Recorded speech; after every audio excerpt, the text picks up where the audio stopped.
Hello, Johnny London here once again. Now I'm a little bit later than my usual for setting off today, and that is because I've been waiting for the Tesco man to deliver my groceries. Yes, believe it or not, you can have your groceries delivered to you on your boat, and that's just what I've done.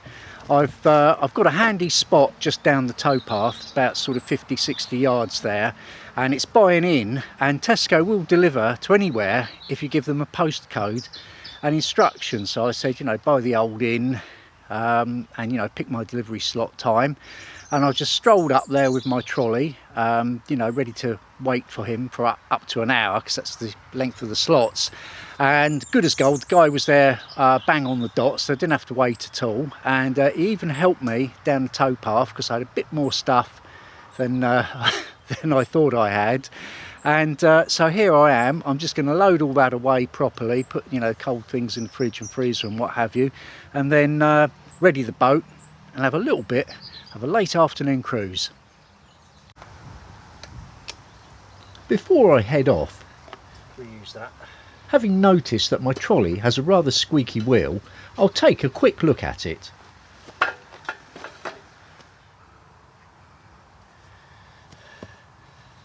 But there's a load of fishing line tangled around it. Don't ask me how.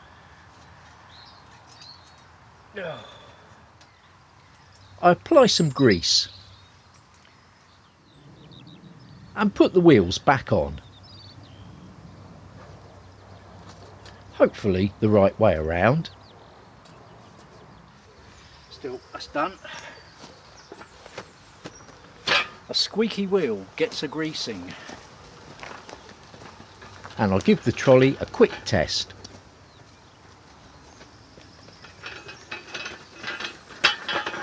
Yep, that's fine.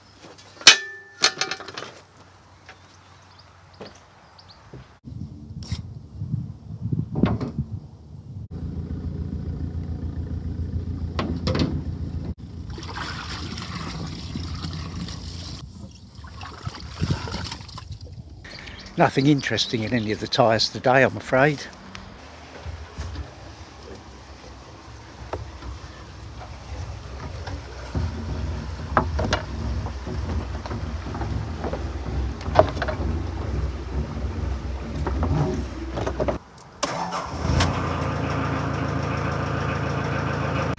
I just thought of a quick thing to say about the centre line actually while I'm here.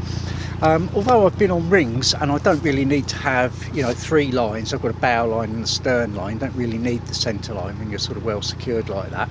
I find that I still tend to use it, and the reason for that is, one, when I come into moor, it's the first rope that I like to get hold of for securing the boat sort of temporarily, as it were, because the centre line will sort of keep you on the bank.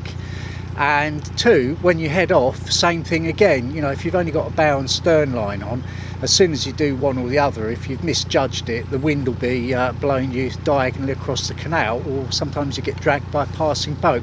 And of course the boat just has gone past, and I left the centre line till last to do, and that's paid dividends. So I'm just going to check there's nobody coming in either direction, then I'm going to undo that and cast off. Well, do you know what, the trouble I had getting off the bank, I've been there so long I think I might have taken root, but all it was, the water level was very, very high when I arrived, if you remember me commenting on that, and it's dropped a little bit, and being on a curve I just sort of couldn't get off. And finally I got away after having checked that there was nobody coming, of course, and then by the time I've done all that there is somebody coming, so I've had to stop straight away, trying to avoid going into the weeds. But do you know what, the sun's out, the great British summer. Enjoy. As you can see, this stretch is far too narrow for more than one boat at a time.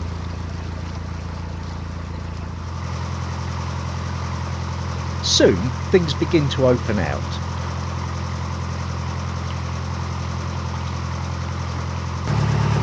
So where am I headed, I hear you asking? Well, I'm not going as far as the next main stop, which is Marsden Dolls, or at least I'm hoping not to. I'm just going to stop somewhere between Fenny, Compton and there, halfway, maybe less. Just find a nice spot where I can hole up for a few days and get on with a few jobs on the boat. In fact, today's cruise will take me further north along the Oxford Canal from Fenny, Compton to Wormleighton, a popular mooring spot.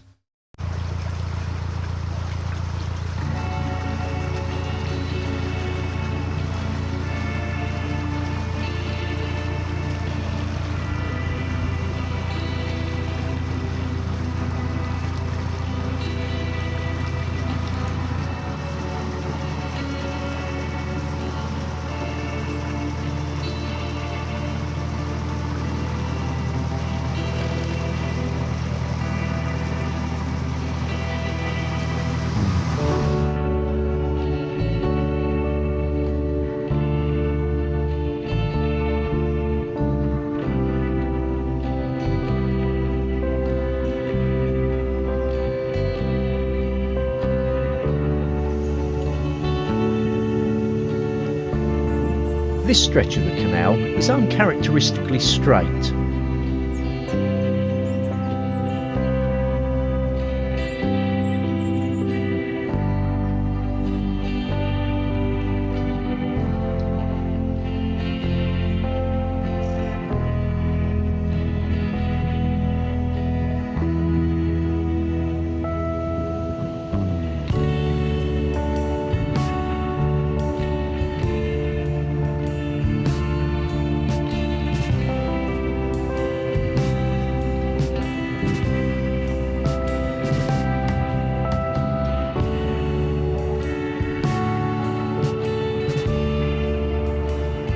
Not the best place to pass, but there's room enough.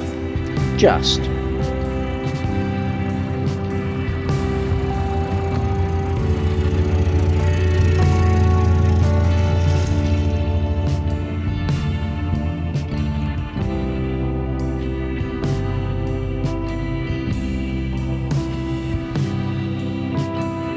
I think the bow cam will have picked that up. The nose of the boat going a bit cockeyed.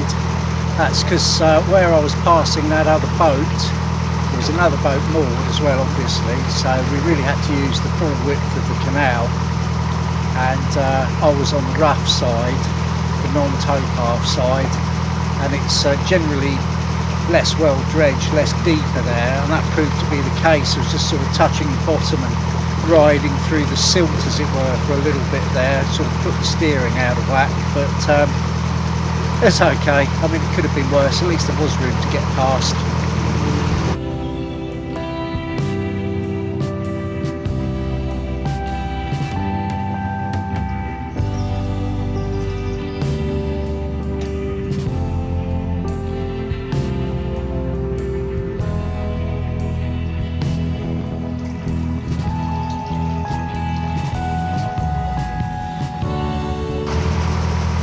No locks.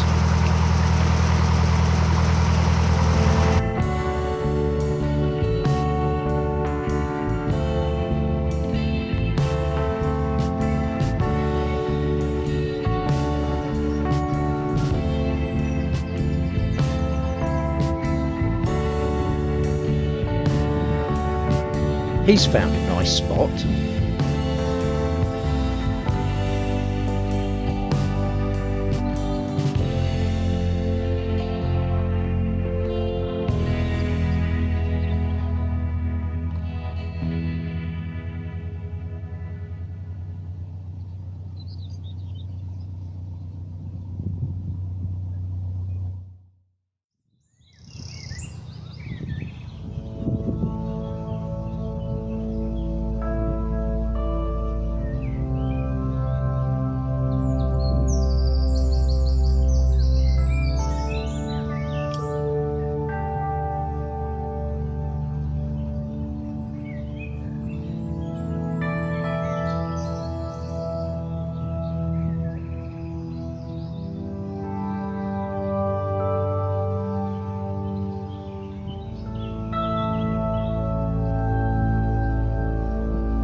I love these really sort of overgrown glades, almost, as they are, sun-dappled glades.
to say this is one of the nicest stretches of canal I've been on in a long time.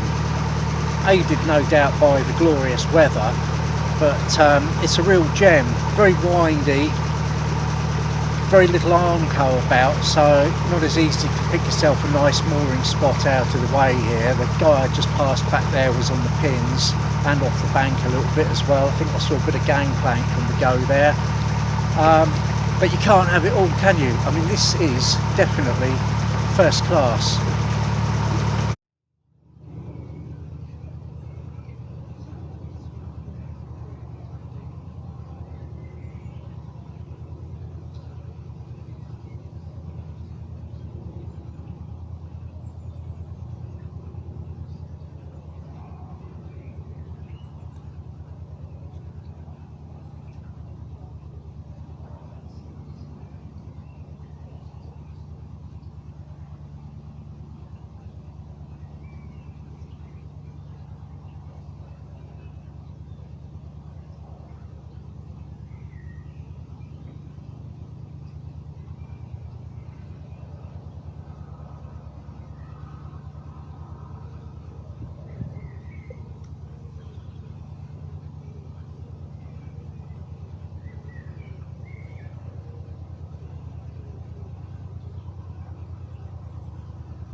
I can feel the boat slowing down a bit.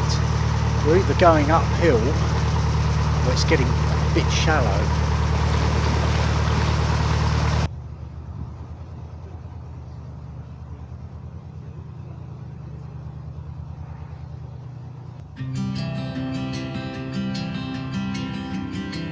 I'm not too far from where I'll moor.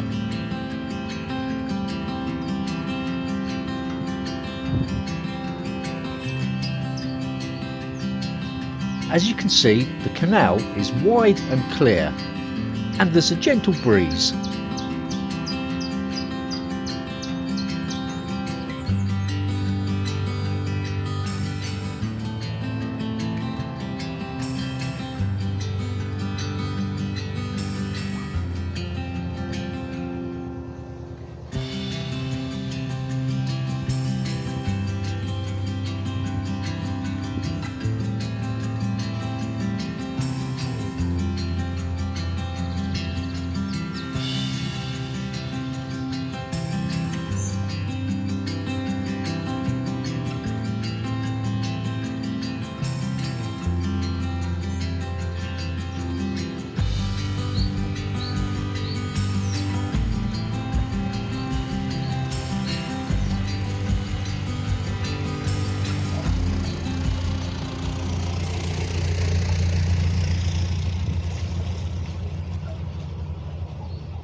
I should be able to get a signal here.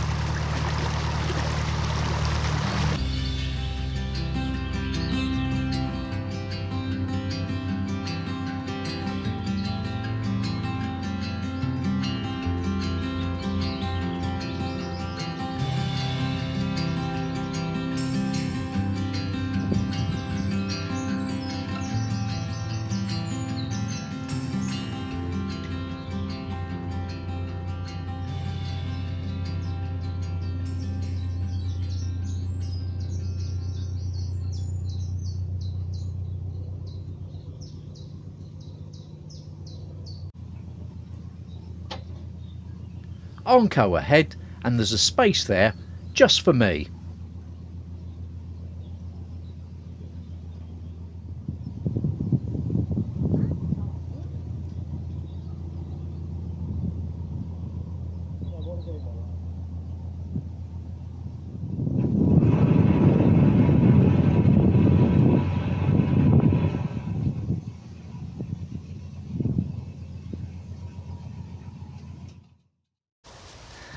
Well, there hasn't been much Armco so far, and I saw this little bit in between another couple of boats, and although I was looking for a nice spot all on my own, I guess everybody is really, so I thought I'd tie up here. I'll probably take a little stroll a bit further along and see if there's any better pickings nearby, but otherwise I've got what I wanted here. I've got a nice clean bank, you know, if I want to do any work on the boat, and loads of sun when those clouds go, so all good.